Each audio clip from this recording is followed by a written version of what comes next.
بسم اللہ الرحمن الرحیم۔ جامع ترمذی کی ایک حدیث ہے جس کا مفہوم کچھ یوں ہے کہ حضرت ابو ذر رضی اللہ عنہ سے روایت ہے، انہوں نے کہا کہ مجھے نبی کریم صلی اللہ علیہ وآلہ وسلم نے 3 باتوں کی ہدایت فرمائی۔ اللہ رب العزت سے ڈرتے رہو یہاں کہیں اور جس حال میں ہو، اور گناہ کے بعد نیکی کر لیا کرو،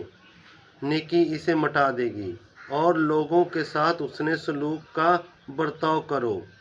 اس حدیث میں نبی کریم صلی اللہ علیہ وآلہ وسلم نے نہایت اختصار کے ساتھ 3 باتوں کی ہدایت فرمائی ہے، مگر تینوں اس قدر جامع اور پوری زندگی پر حاوی ہیں۔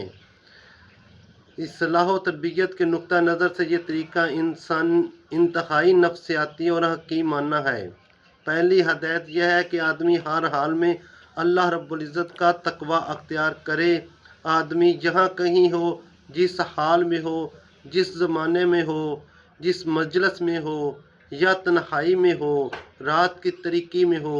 یا دن کی روشنی میں ہو،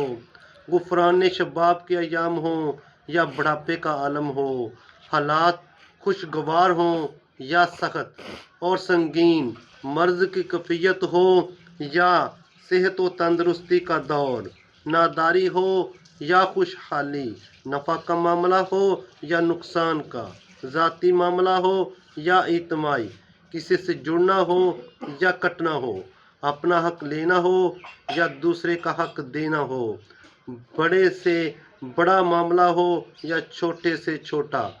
غرض وہ جس دور میں ہو، جس حال میں ہو، جس مقام پر ہو، جس حیثیت میں ہو، اللہ رب العزت کا تقوی اختیار کرے اور جو کچھ کرے اللہ رب العزت سے